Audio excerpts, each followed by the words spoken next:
Greetings everyone, this is the Hipster Snek, and it may surprise some of you to know that I didn't play Castlevania games growing up. I was actually in my 20s when I first gave the series a try.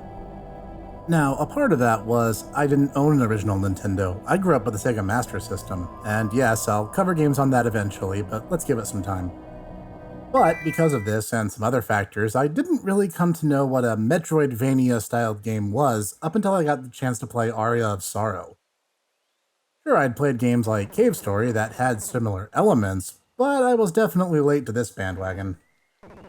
So imagine my surprise when Steam recommended to me today's game, Momodora, Reverie under the Moonlight. This is actually the fourth game in this series, and the original game debuted in 2010, though I've yet to actually track down Momodora 1 and 2, though 3 is also conveniently on Steam. This serves as a prequel to the rest of the series, set 400 years prior to the other games. You play as a priestess from a far-off land, Kaho of the Land of Lun, who travels to the kingdom of Karst to beseech the queen there and aid in banishing the terrible curse that is giving rise to monsters all over the land. And thus our Metroidvania adventure begins, with a mystical leaf in one hand and a bow in the other.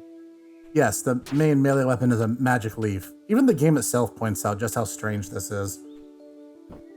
And I must say, the game looks great. It uses a pixelated style with lots of tween frames that illustrate incredibly smooth animations for every character, boss, and monster. Everything's excellently animated and distinct, despite the deceptive appearance of that retro-style graphics, which I must admit I'm a bit of a sucker for.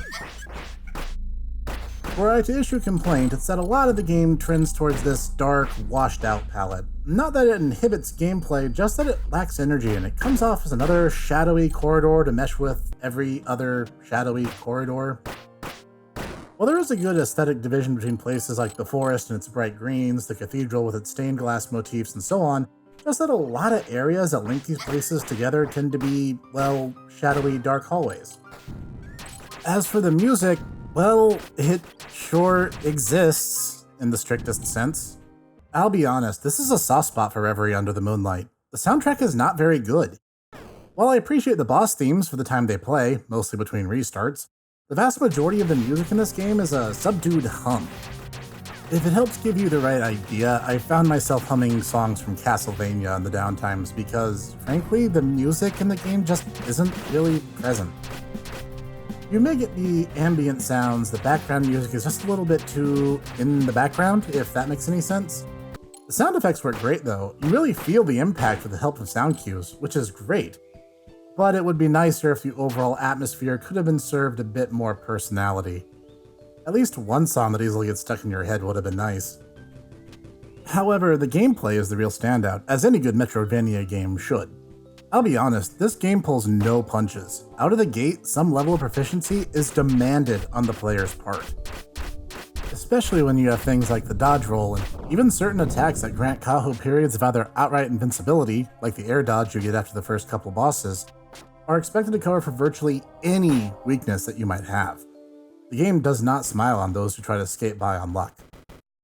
For another example, you can physically roll through and past enemies and suffer no damage, cause a clash between attacks by attacking during certain animations, causing both the enemy and you to get pushed apart. Mastery and timing of things like this is both expected and demanded. The game will not suffer sloppy playstyles, as bosses can kill you in as little as 3 hits when you're playing on normal mode. Not helped by your recovery items having a brief period where you're vulnerable and unable to dodge. That can sometimes land you in even more trouble than the healing was worth. If you aren't already very confident in your skills, you might enjoy this game the most on easy mode. That actually kind of leads to a critique that must be stated. Even on that normal mode, there are moments in the game's overall flow and design that are just a stone's throw away from being a rage game. There are more than a few times where the honest act of moving from one screen to the next and holding the arrow a few seconds too long will result in you taking damage from a trap or monster that, I feel, is placed just a hair too close to transition. To say nothing of the fact that just a few too many enemy types self-destruct and explode when killed, and due to a lingering smoke effect, it can be a bit unclear as to when whatever effect they have is worn off and that passing through a contaminated blast zone becomes safe.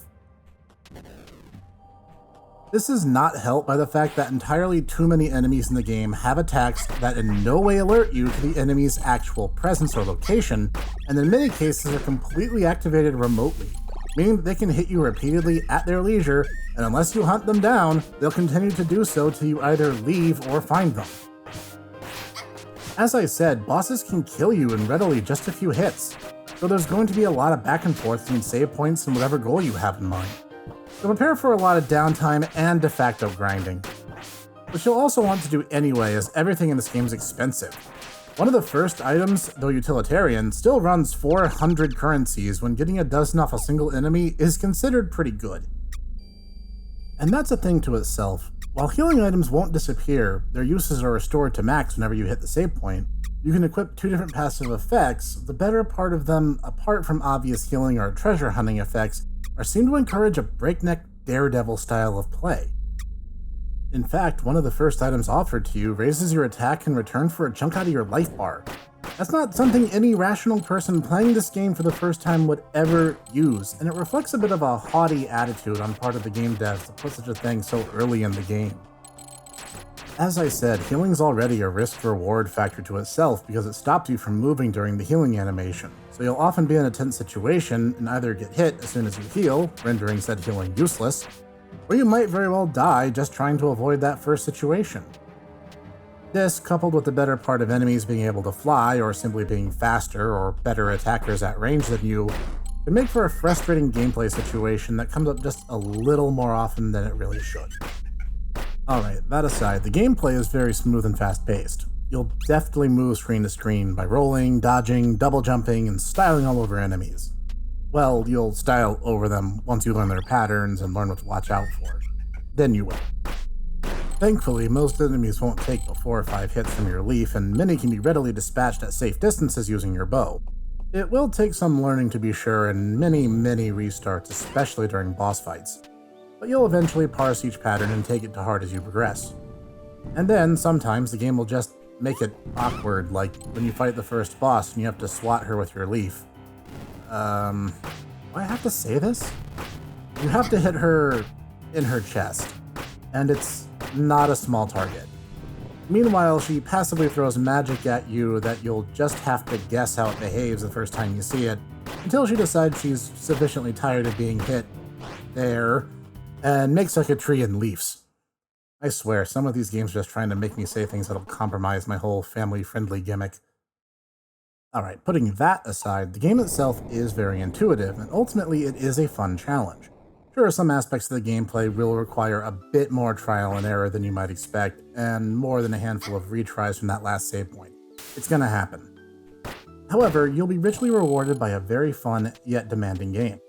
And since I'm the sort who likes it when the game punches back, I found myself deeply engrossed in the whole experience.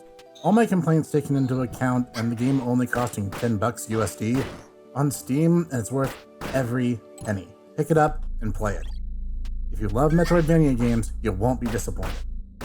This has been the Hipster Snek, and if you like what you saw here today, hit that like button down below. If you want more content like this every Monday, hit the subscribe and bell icons too. And leave a comment down below on what your thoughts on today's game were. Join us next time as we tackle more obscure games, indie excellence, and the periodic Snek suite, where anything goes. And I'll see you there.